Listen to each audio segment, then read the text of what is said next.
नमस्कार, मैं हूं संतोष कुमार। आप देख रहे हैं DNCT लाइव। मैं हूं नवनिर्वाचित राजद के युवा जिलाध्यक्ष फैजुल रहमान जी के साथ। सबसे पहले मैं इनको शुभकामना जिला राजद युवा जिलाध्यक्ष के रूप में नहीं दूंगा।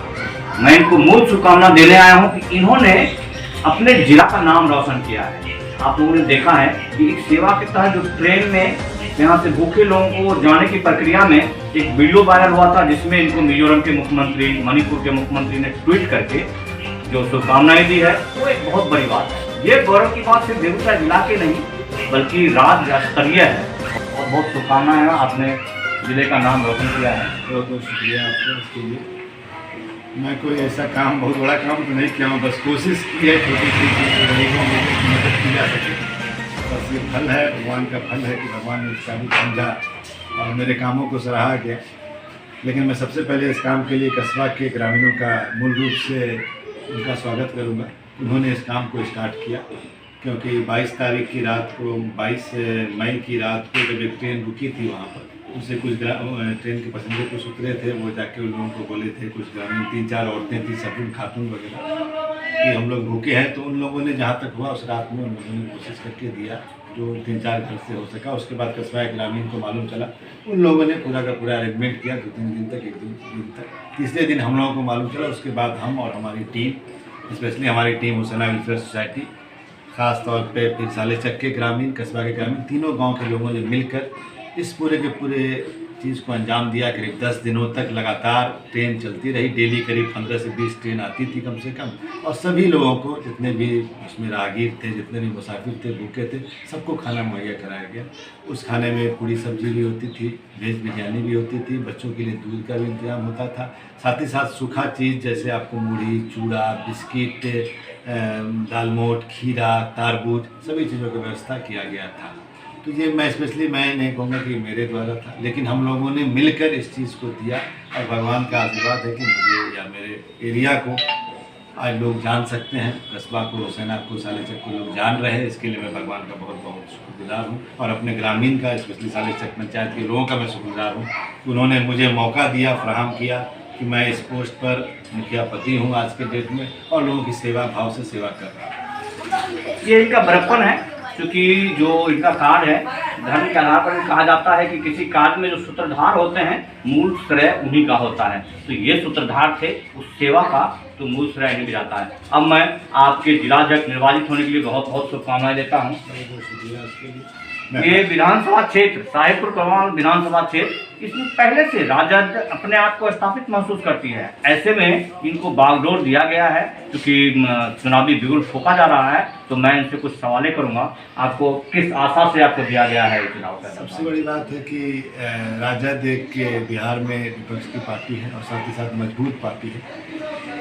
मुझे इसलिए दिया गया है कि कम्युनिज्म की तरह इस बार राजद है। राजद लोगों को कहना है कि राजद सिर्फ मुस्लिम और यादवों की पार्टी है, लेकिन हमारे राष्ट्रीय अध्यक्ष लालू प्रसाद यादव जी, माननीय विपक्ष के नेता श्री तेजस्वी प्रसाद यादव जी, हमारे अध्यक्ष जगदानंद प्रसाद सिंह और साथ ही साथ हमारे प्रदेश युवा राजद के प्रदेश अध्यक्ष कारी स्वैब के द्वारा एक कम्युनिकेशन बैठाया गया है कि जहाँ जहाँ पर जिस जिस तरह के लोग मौजूद है, हर धर्म, हर जाति को इसमें सम्मिलित किया गया है, हर जाति के लोगों को दिया गया है। और मुझे इस आशा के साथ दिया है कि मैं एनर्जेटिक हूँ, मैं हमेशा से पार्टी से जुड़ा हुआ हूँ। मैं इससे पहले भी प्रदेश महासचिव के पद पर था, यहाँ पर युवा राजद के प्रदेश महासचिव के पद पर था। इसलिए मुझ में उन लोगों की नज़र आई, चिंगारी नज़र आई कि लड़का कुछ कर सकता है। और मैं पूरी कोशिश करूंगा कि राजद को बेगूसराय जिला में, पहले हम लोगों के पास 3 सीटें थी, 2 कांग्रेस के पास थी, 3-2 5। और जब हम लोग साथ मिलकर लड़े थे, जब राजद, जदयू और कांग्रेस के पूरा जिला को सफाया कर दिया गया था, हमारी कोशिश इस बार रहेगी उसी 7 के 7 सीटों को पुनः हम लोग यूपीए गठबंधन जो बनेगा उसमें हम लोग 7 सीट को जीतें और तेजस्वी प्रसाद यादव को 2020 में बिहार का मुख्यमंत्री बनाने की कोशिश करें और इंशाल्लाह बिहार के मुख्यमंत्री बनेंगे। लेकिन जो साहिबपुर कमाल विधानसभा क्षेत्र है, क्योंकि अभी राजद के अधीन है और पिछड़ा यदि विकास की बात हो तो नग्न नजर आता है। यदि लोग इस मुद्दे पर सवाल करेंगे तो आप लोग कैसे उसको संभाल पाएंगे? देखिए, सबसे बड़ी बात है कि आज के डेट में एक विधायक की हैसियत क्या रह गई है। हमें और आपको इस चीज़ को समझना होगा कि आखिर बिहार के अंदर में विधायक की क्या हैसियत है। आज आप देख सकते हैं कि विधायक की हैसियत हो या मुखिया की हैसियत हो, सभी की हैसियत नगण्य रह गई है। आज अफसरशाही इतना ज़्यादा बढ़ चुका है कि अफसर जहाँ भी रहते हैं अफसरशाही हो गया है। किसी विधायक का सुनने वाला कोई नहीं है, इवन मंत्री का सुनने वाला कोई नहीं है। हमारे विधायक विकास पुरुष श्री श्री नारायण यादव जी यहाँ पर 15 साल से पहले 15 साल रह चुके यहाँ के विधायक, फिर इस बार 5 सालों के लिए चुने गए हैं। और जहाँ तक विकास मॉडल की बात है, उन्होंने विकास की झड़ी लगा दी है। आप देख सकते हैं कि बहुत सा रोड बन रहा है, हर जगह कहीं पर तालाब का सुंदरीकरण हो रहा है। अब रहा सवाल कि जो भी योजनाएं हैं बिहार सरकार उन योजनाओं के अपने अंडर में करवाती है। तो बिहार सरकार का टोटली फोकस जो होता है, स्पेशली मैं जो देख रहा हूँ कि मुख्यमंत्री नीतीश कुमार का जो फोकस है, उनका फोकस सिर्फ उनका गृह जिला नालंदा रह गया है या राजगीर रह गया है, जहाँ पर का पूरा बिहार का पैसा वो इन्वेस्ट करना चाहते हैं। उसके अलावा हर जगह उनका सिर्फ बोली है, बोली के अलावा कुछ नहीं है। आप देख सकते हैं कि उन्होंने बोला था इस कोरोना वायरस के टाइम में कि 9 दिनों के अंदर में आपको राशन कार्ड मिलेगा। क्या राशन कार्ड लोगों को मिला? हम लोग जब पूछने जाते हैं तो हमें बताया जाता है, जीविका दीदी बोलती हैं कि हमने ऑनलाइन कर दिया है, एसडीओ साहब बोलते हैं कि हमें पता नहीं है, बीडीओ साहब बोलते हैं कि हमारे पास पेपर नहीं आया है, हमारे पास कुछ नहीं आया है। तो आखिर ये सवाल उठता है कि ये बिहार सरकार करना क्या चाहती है, जब एक जनप्रतिनिधि जो जनप्रतिनिधि जो जीता हो जनप्रतिनिधि, चाहे मुखिया हो चाहे आपको विधायक हो, उनको खुद नहीं पता होता, उनके जरिया मुख्यमंत्री को लेना नहीं चाहते हैं काम। जीविका एक जो संस्था है उसके जरिए सभी काम लेना चाहते हैं, जो एक प्राइवेट संस्था है जिसकी कोई उत्तरदायित्व नहीं है। आखिर सवाल ये उठता है कि लोग यहाँ पर जितना भी हम लोगों ने खुद से फॉर्म कलेक्ट करके, मैं खुद से एज ए मुखिया पति हूँ, मैंने खुद से फॉर्म कलेक्ट करके लोगों का कम से कम 50 लोगों का फॉर्म कलेक्ट करके अपने पंचायत से दिया जीविका जी को, जीविका दीदी को दिया कि आप इसको ऑनलाइन कर दीजिएगा। जीविका दीदी बोल रहे हैं कि मैंने ऑनलाइन कर दिया, लेकिन अभी तक आज ऑलमोस्ट 1.5 महीना से 2 महीना होने वाला है, किसी भी एक आदमी का फॉर्म मेरे पास वापस नहीं आया। तो आप सोच सकते हैं किस चरम सीमा तक भ्रष्टाचार आज के डेट में व्याप्त है। आप एसडीओ ऑफिस चले जाइए, 1000 रुपया दीजिए और आपका कार्ड बन जाएगा। ये सुनने में आ रहा है। हम लोग जाते हैं तो हमसे पूछा नहीं जाता है, हमको बोला जाता है कि बिहार सरकार का जो आदेश है वो पालन होगा। लेकिन यहाँ पर बिचौलियों की इतनी भरमार हो गई है कि जाइए 1000 रुपया दीजिए और कार्ड लेके चले जाइए। ये हालात पैदा हो गए हैं। तो आखिर आप किस तरह से कह सकते हैं कि जनप्रतिनिधि करे तो क्या करे? आज की डेट में जनप्रतिनिधि की हालत बुरी हो गई है। आपको बीच में मीडिया में आया, मुख्यमंत्री ने बोला, यहाँ तक कि हर जगह बोला गया कि 9 लाख रुपया हमने हर मुखिया को भेज दिया आपदा काल के लिए। आप मास्क बनाइए, आप साबुन बांटिए। आपको पता होना चाहिए क्या 9 लाख रुपया आया? पंचम की राशि से पैसा आया, हर पंचायत में उसके आबादी के हिसाब से पैसा आता है। हमारे आप एक वास्तविक मुद्दे पर आ गए।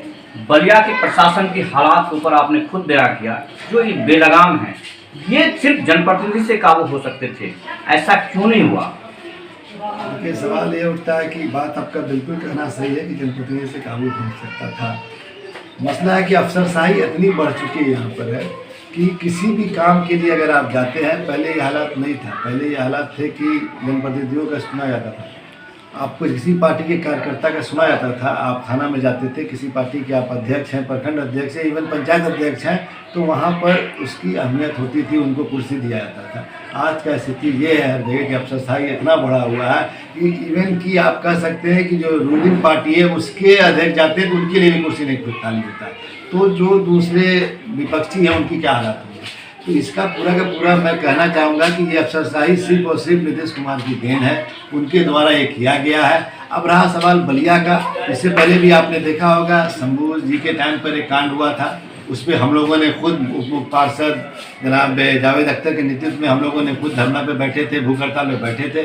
और जब सवाल है, अगर ये बात है, फिर से इस बात को लेकर हम लोग आगे बढ़ेंगे। और अगर ऐसी बात है तो हम लोग जहाँ तक हो सकेगा वहाँ तक इनके खिलाफ आगे जाएंगे। भूख हड़ताल करना होगा तो भूख हड़ताल करेंगे, और अगर धरना देना होगा तो धरना देंगे, लेकिन अफसरशाही कम करने की पूरी कोशिश की जाएगी।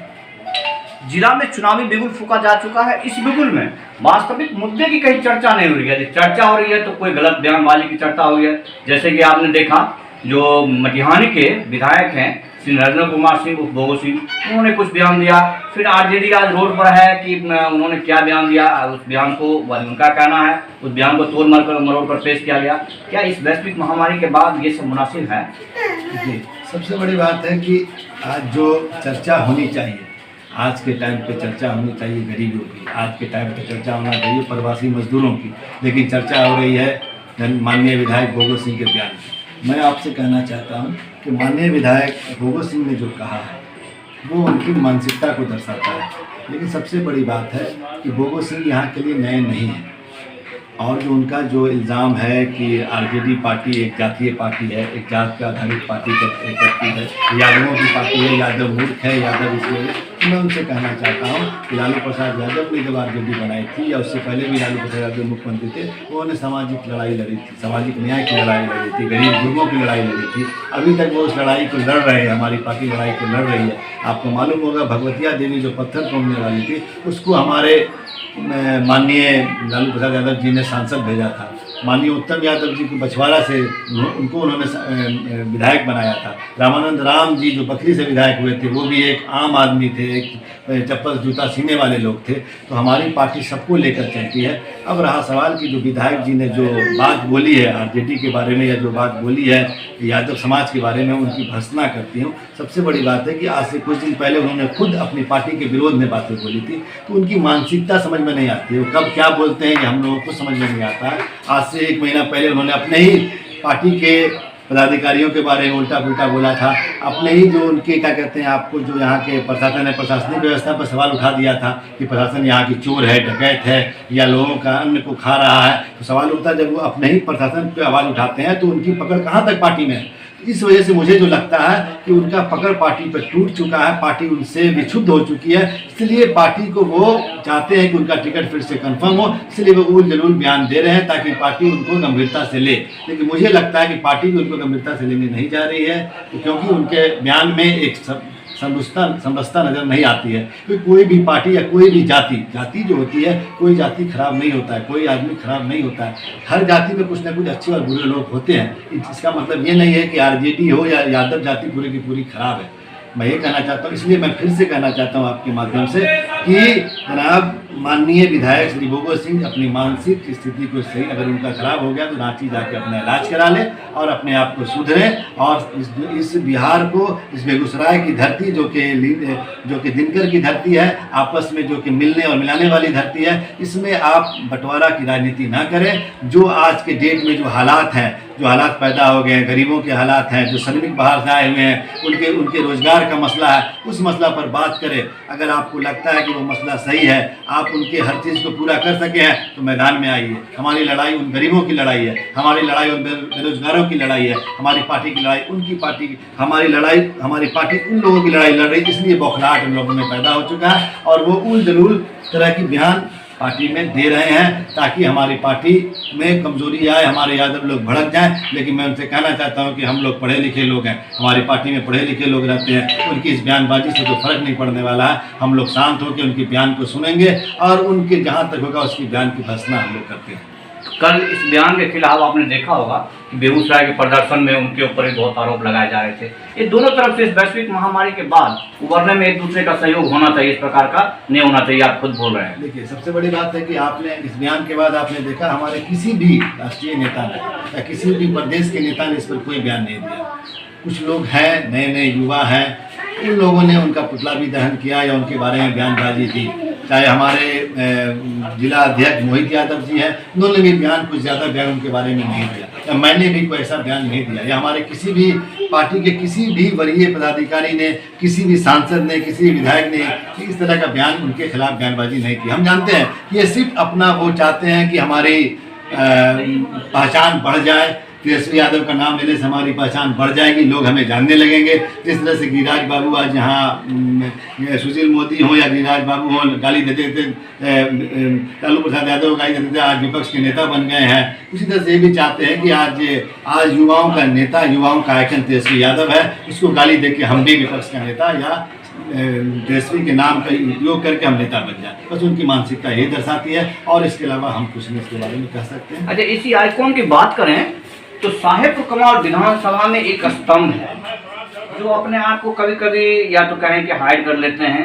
मैं बात करूंगा पूर्व एमएलसी माननीय और पूर्व लोकसभा प्रत्याशी तनवीर हसन साहब की। इस चुनाव में उनका योगदान क्या हमें मिलेंगे जनता के बीच में? वो बिल्कुल मिलेंगे। तनवीर हसन साहब राजद के वरिष्ठ वरीय उपाध्यक्ष हैं, वो हमेशा पार्टी के लिए काम करते हैं, अभी भी पार्टी के लिए काम कर रहे हैं। वो एक स्तंभ है, वो एक माइनॉरिटी का चेहरा है पार्टी के, और वो राष्ट्रीय नेता है, वो आज के नेता नहीं है। आज जो लोग, बहुत से लोग इस चुनाव में भी आपने देखा होगा, लोग बातें कर रहे थे कि कन्हैया बोलने वाला है, ये नहीं बोलते। तो मैं उन लोगों को बता देना चाहता हूँ कि 1992 में वो जनता दल, युवा जनता दल के राष्ट्रीय अध्यक्ष रह चुके थे। वो उस समय उन्होंने 1984 में मॉस्को की यात्रा की थी, जिसमें वो उनके साथ बहुत से युवा नेता थे जो इंडिया के आइकॉन बन के गए थे। तो वैसे लोगों को बता देना चाहता हूं कि जो लोग कहते थे कि ये बोलने वाले नहीं है, कि ये अपने जगह पे टाइम पर और सही समय पर सही बात बोलते हैं। इस तरह से छिछलेदार बात करने की इनकी आदत नहीं है। ये एक पढ़े लिखे PhD होल्डर है, मास्टर डिग्री इनके पास है। डॉक्टर तनवीर हसन एक बड़े वक्ता हैं और ये सोच समझ रखने वाले वक्ता हैं। ये हर जगह, सबसे बड़ी बात है, कोई आदमी किसी की बात करके नेता बन जाता है। आज की डेट में एक ट्रेंड चल गया है कि लोग नरेंद्र मोदी के खिलाफ कीजिए और नेता बन जाइए। बहुत से लोग आज ये हो गए, बिल्कुल मोदी की बात कीजिए और नेता बन गए। क्योंकि आज की डेट में कुछ एक समुदाय ऐसा है जो कि नरेंद्र मोदी के खिलाफ ही सुनना चाहता है। मैं कहता हूँ मोदी जी हमारे प्राइम मिनिस्टर है, जैसे भी है, प्रधानमंत्री माननीय है, लेकिन कुछ लोग यहाँ तो किसी उनके खिलाफ बोलिए, अपने आप को नेता बन रही, प्रोजेक्ट कर दीजिए कि हम भाई नेता हो गए। लेकिन हमारे तनवीर हसन साहब कभी इस तरह की मानसिकता नहीं रखते, कभी इस तरह की राजनीति उन्होंने नहीं की है। उन्होंने कभी व्यक्तिवादी राजनीति नहीं की है। वो हमेशा दल को लेकर चलते हैं, वो हमेशा एक समुदाय को लेकर चलते हैं, वो हमेशा वास्तविकता की बात करते हैं, वो हमेशा बात करते हैं किस तरह से, किस पार्टी के आइडियोलॉजी क्या है। आइडियोलॉजी ये बात होती है, उसके संविधान पर बात होती है, उसकी क्या कहते हैं आपको, जो 5 साल का जो वो निकालते हैं अपना, उस पर बात होती है। मैनिफेस्टो पर वो बात करते हैं कि उन्होंने मैनिफेस्टो निकाला, ये काम किया, ये काम बोले थे, ये काम उन्होंने किया, नहीं किया, उस पर बात करते हैं। इस तरह से नहीं किसी हर बात में हम नरेंद्र मोदी का विरोध करें, उससे नेता बन जाए, वैसे नेता हमारे। कुछ लोगों का कहना है कि जो लोकसभा चुनाव में कम्युनिटी के द्वारा उनका सहयोग नहीं हुआ, उससे नाराज चल रहे हैं वो अभी तक। नहीं, ऐसी बात नहीं है, नाराजगी उनके अंदर नहीं है। वो एक स्वाभाविक सी बात थी। एक उस समय उबाल था लोगों के अंदर में, माइटी कमेटी के अंदर उबाल था। मैंने पहले भी आपको बताया कि कुछ लोगों का गायब होता है कि नरेंद्र मोदी के खिलाफ कोई नेता बना। कोई चीज़ था उस समय, माइटी के अंदर एक उबाल आया कि कन्हैया कुमार या कोई भी इस तरह के लोग हमारे बहुत हमदर्द हैं, इस वजह से रुझान बढ़ा उनका। उसके लिए वो कोई दोषी किसी को नहीं मानते। उनका एक ही चीज़ कहना है, कुछ हमारे में कमी रह गई होगी जिसकी वजह से हमारे अपने लोगों ने मुझे धिक्कार दिया। मैं फिर उनके बीच जाऊंगा, फिर कोशिश करूंगा कि उनका दिल जीतूं और लोगों के बीच में जाऊँ। मैं क्षमा चाहूँगा पहले आपको, मैं ये कहना चाह रहा हूँ कि आप युवा नहीं हैं, ताकि लोग बुरा मान जाते हैं, फिर भी आपको युवाओं का नेतृत्व दिया गया।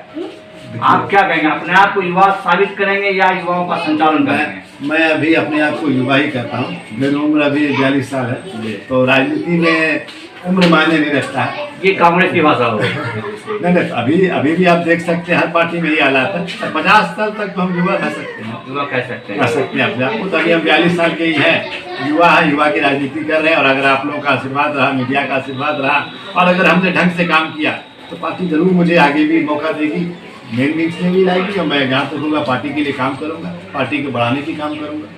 वर्तमान परिस्थिति में ये युवाओं का, जो हमारा विधानसभा क्षेत्र भी है, युवाओं का क्षेत्र है, इस क्षेत्र में आपको युवाओं का सहयोग मिल रहा है? हाँ बिल्कुल, हमें युवाओं का सहयोग। तो विकास की बात होगी, विधायक चुनने की बात होगी, या जनता के मुद्दे पर हम फिर उसी जातिगत राजनीति को देख पाएंगे? कोई जातिगत राजनीति की बात नहीं होगी। हमारा एक ही मॉडल है, विकास का मॉडल। 15 साल का नाम 15 साल। लोग जो कहते हैं कि 15 साल लालू जी के राज में जंगल राज था, मैं आपको बता देना चाहता हूँ कि लालू जी के ही एक ऐसे मुख्यमंत्री रहे जिन्होंने अपने पहले टर्म में 5 साल के अंदर में 7 विश्वविद्यालय को खोला। आप पूरा हिंदुस्तान का हिस्ट्री उठा के देख लीजिए। मैं चैलेंज आपको करता हूँ, किसी भी राज्य का मुख्यमंत्री अपने एक टर्म में 7 विश्वविद्यालय नहीं खोला होगा। नीतीश कुमार को 15 साल होने वाले हैं, अभी तक उन्होंने सिर्फ 3 विश्वविद्यालय को खोला होगा। लेकिन लालू जी ने अपने पहले साल में 90 से 95 के सेशन में उन्होंने 7 विश्वविद्यालय खोलने का काम किया। एक रिकॉर्ड है, आप पूरा हिस्ट्री उठा के देख लीजिएगा। मैं पूरे राज्य की बात नहीं करूंगा, इन्होंने जो कह रहे हैं इनकी पार्टी के अध्यक्ष हैं, लेकिन मैं इस विधानसभा क्षेत्र की बात करूंगा। ये साहेबपुर कमाल विधानसभा क्षेत्र बेगूसराय और खगड़िया के बीच, जो दोनों के बीच का जो दूरी है 50 किलोमीटर है। इस 50 किलोमीटर के बीच में एक डिग्री कॉलेज नहीं है। यहाँ की जनता या कहें कि छात्र नेता आज तक जितने भी प्रदर्शन हुए, जहाँ भी हर समय इसी चीज़ का मांग रहा है, लेकिन इसमें तो हमारे लिए कोई काम नहीं आया, ना आरजेडी काम आया, ना नीतीश सरकार काम आया। मैं इस चीज़ के लिए खंडन करूंगा आपकी बात का। मैं इस चीज़ को, देखिए, मुख्यमंत्री हमारे पंचायत में 2 बार है, आपको पता होगा। मैंने जब सबसे पहले 2011 में आए थे, उस समय वो बोले थे कि हम डिग्री कॉलेज और हाई स्कूल यहाँ देंगे। उनका एक योजना चलता है कि हर पंचायत में एक हाई स्कूल, हर प्रखंड में एक डिग्री कॉलेज। हाई स्कूल तो एक दूसरे से हो भी जाता है, लेकिन डिग्री कॉलेज सख्त आवश्यकता मैं उसी पर आ रहा हूँ। इस बार जो 2017 में जब उनका आगमन फिर से हमारे पंचायत में बल्दिकी में जब आगमन हुआ, उसमें भी हम लोगों ने बात रखा, बात हुआ, ज़मीन की बात हुई, ज़मीन हम लोगों ने मुहैया करा दिया, सब बात हो गई। बड़ी बलिया जो स्कूल अभी हाई स्कूल है, +2 स्कूल है, उसमें उतना ज़मीन अवेलेबल है, हम लोग ज़मीन अवेलेबल कराए। 3 जगह ज़मीन की बात हुई, एक सातपुर में बात हुआ, सातपुर दूर पड़ता था क्योंकि वो कम्युनिकेशन उसका गड़बड़ थोड़ा सा था। एक बात हुई सदानपुर फतेहपुर के बारे में, वो भी थोड़ा कम्युनिकेशन गड़बड़ था। ये रोड के बगल में था, हम लोग पूरी ज़मीन जितना चाहिए उतना ज़मीन हम लोगों ने दे दिया। नीतीश कुमार ने बजाते अनाउंसमेंट कर दिया यहाँ मंच से, उसके बाद भी अभी तक 3 साल होने वाला है डिग्री कॉलेज की स्थापना नहीं हुई। हम लोग इसकी लड़ाई लड़े, हम लोग डीएम साहब तक गए, हर जगह गए, विधायक जी भी गए, हर एक आदमी गया, लेकिन उसका कोई अभी तक रिजल्ट नहीं आया। दूसरी एक और बात मैं बड़ी अच्छी बात आपको बता देना चाहता हूँ कि हर पंचायत में था कि एक हाई स्कूल होना चाहिए। उन्होंने 2011 में ही वो बोले थे कि बल्दिकी कलावती देवी जो स्कूल है इसको उन्होंने हाई स्कूल कर अभी तक उसको अपना कोड नहीं मिला है। 2017 में जब हुआ है तो मैं खुद सेम करके अपने पंचायत साले चक के लिए हुसैना में 5 कट्ठा ज़मीन थी, 10 कट्ठा रिक्वायर्ड होता है। 5 कट्ठा ज़मीन मैंने खुद से एक आदमी से बोल के, डॉक्टर साहब को बोल के दिलवाया, सब कुछ कर दिया। आज 3 साल होने वाला है, बच्चों का एडमिशन हो रहा है, लेकिन कोड अभी तक अपना नहीं मिला।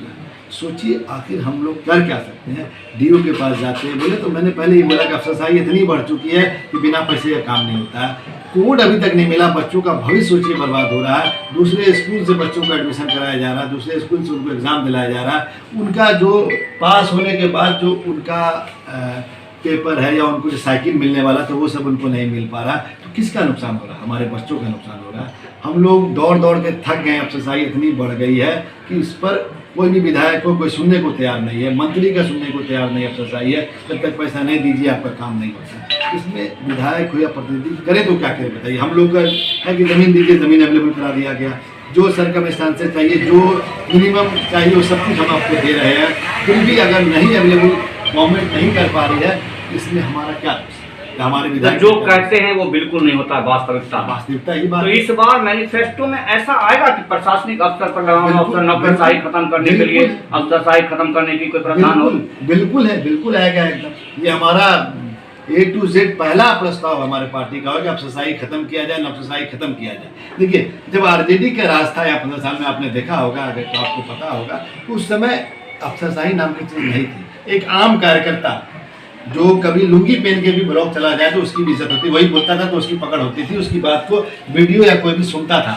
लेकिन आज आप पढ़े लिखे लोग भी जाइए तो वीडियो आपकी बात नहीं सुनता। वो एक दौर था। मैं ये नहीं कहता हूँ कि ठीक है अफसरशाही नहीं होनी चाहिए, अफसर का भी एक वजन होना चाहिए, सम्मान होना चाहिए, बिल्कुल। लेकिन ये नहीं होना चाहिए कि अफसरशाही इतनी बढ़ जाए कि जनता का काम ना हो, बिना पैसे की जनता का काम ना हो। आप भी यहाँ पर रह रहे हैं, आप हर जगह आप घूम रहे हैं, आप प्रेस रिपोर्टर हैं, क्या आपको नहीं लगता है कि अफसरशाही नाम की चीज़ इतनी ज़्यादा बढ़ी हुई है, बिना पैसे के लोगों का काम नहीं हो रहा? ये हालात पैदा हो गए। इसलिए हमारा एक ही मांग है कि जनता के लिए, जनता के द्वारा जनता का प्रधान होना चाहिए। जिससे लालू यादव थे, आते थे कहीं भी, हम मुझे याद है 95 वो इधर से गुजर रहे थे, आपको अम्बेडकर नगर जो बसा, लालू जी उतर गए, बोले चलो मैं पहले चला, वो चले आए, वहाँ पे लोगों के भी बैठ गए, वीडियो साहब को बुलाए, बोले सबको आप इंदिरा आवास सेंशन कीजिए। उस वो दौर था। एक हमारे चीफ मिनिस्टर आते हैं, नीतीश कुमार आए, 50 लोगों का गाड़ी है, 2 मिनट नहीं रुके आप। तो जनता का कौन हुआ? जनता के बीच जो निर्भीक होकर चला जाए वो जनता का हुआ।